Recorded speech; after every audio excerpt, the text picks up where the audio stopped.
Pernah kebayang nggak? Ada sebuah rangkaian doa yang usianya udah lebih dari 900 tahun, tapi sampai detik ini masih diamalkan oleh jutaan orang di seluruh dunia. Apa sih isinya? Dan apa yang membuatnya begitu kuat? Oke, hari ini kita akan coba bedah bareng-bareng rahasia di balik Ratib Al-Jilani. Semua ini sumbernya dari satu sosok luar biasa. Dan disinilah, di makam beliau di Baghdad, kita seolah bisa merasakan betapa besarnya warisan spiritual Syekh Abdul Qadir Al-Jilani. Tempat ini bukan cuma sekedar bangunan loh, ini adalah bukti nyata dari pengaruhnya yang gak lekang oleh waktu. Jadi, apa sih sebenarnya ratib itu? Gini deh, biar gampang, bayangin aja ini tuh kayak playlist spiritual. Isinya bukan doa-doa acak, tapi sebuah rangkaian zikir dan permohonan yang udah disusun dengan sangat teliti. Ada alurnya, ada tujuannya, yaitu untuk mendekatkan diri pada Tuhan. Nah, biar kita paham betul, kita akan mulai dari dasarnya dulu. Apa itu ratib? Terus, siapa sih sosok hebat di baliknya? Habis itu kita akan bongkar isinya.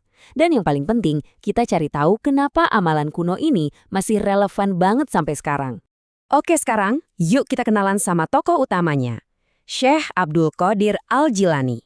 Soalnya, untuk tahu kenapa doa ini begitu istimewa, kita harus kenal dulu betapa istimewanya orang yang menyusunnya. Beliau itu sampai dijuluki Sultan Al-Aulia, yang artinya rajanya para wali. Ini bukan gelar sembarangan loh, gelar ini menunjukkan betapa tingginya kedudukan spiritual beliau. Nah, coba bayangkan, doa yang datang dari sosok sekelas ini pastinya punya bobot spiritual yang luar biasa kan? Coba kita mundur sebentar ke lebih dari 900 tahun yang lalu. Ada seorang pemuda dari Persia datang ke Baghdad yang saat itu jadi pusat peradaban dunia buat belajar.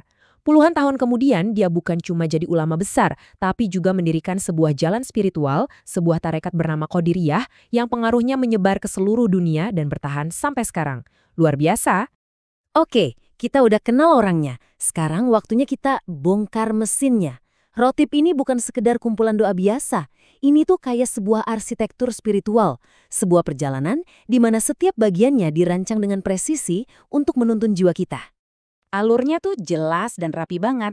Dimulai dengan menyambungkan diri kita ke jalur utama spiritual, lalu masuk ke permohonan inti, kemudian kita menyelami firman Tuhan di bagian jantungnya, dan ditutup dengan doa penutup yang penuh harapan dan berkah. Nah, ini yang unik banget.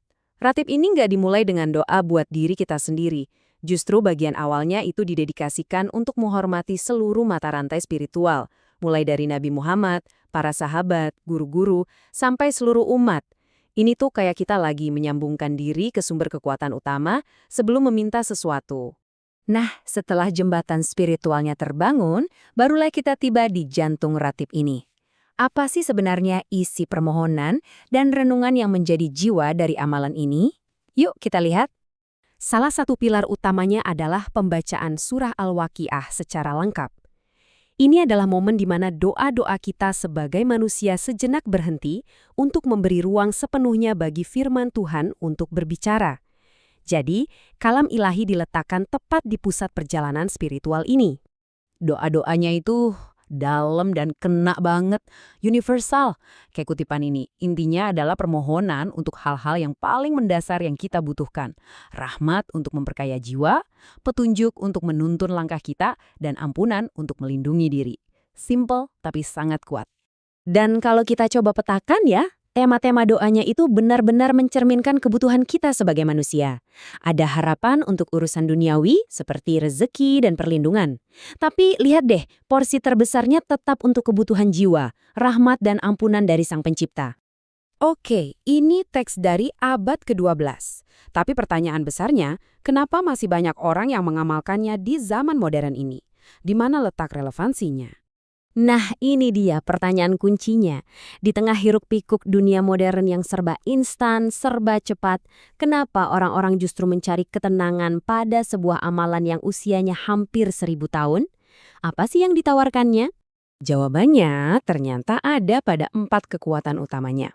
Pertama, ratib ini memberikan struktur di tengah hidup kita yang kadang kacau. Kedua, ia memberikan rasa koneksi dengan warisan spiritual yang agung. Ketiga, ritmenya membantu kita untuk fokus dan khusyuk.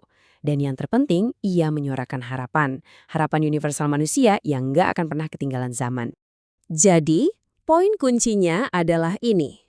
Ratib Al-Jilani ini bukan barang antik yang dipajang di museum. Ini adalah sebuah sungai spiritual yang terus mengalir selama lebih dari 900 tahun, memberikan kehidupan dan makna bagi setiap generasi yang meminum airnya. Pada akhirnya, kita bisa lihat bahwa Ratib Al-Jilani ini jauh lebih dari sekedar buku kumpulan doa. Ini adalah sebuah peta jalan spiritual yang hidup, sebuah panduan yang terstruktur untuk membantu jiwa kita menemukan arah pulang menuju Sang Pencipta. Pembahasan kita kali ini saya tutup dengan sebuah pertanyaan untuk kita renungkan bareng-bareng. Di dunia kita yang terus berubah ini, peran apa sih yang dimainkan oleh tradisi-tradisi kuno seperti ini dalam memberikan pegangan, struktur, dan makna bagi pencarian spiritual kita di zaman modern?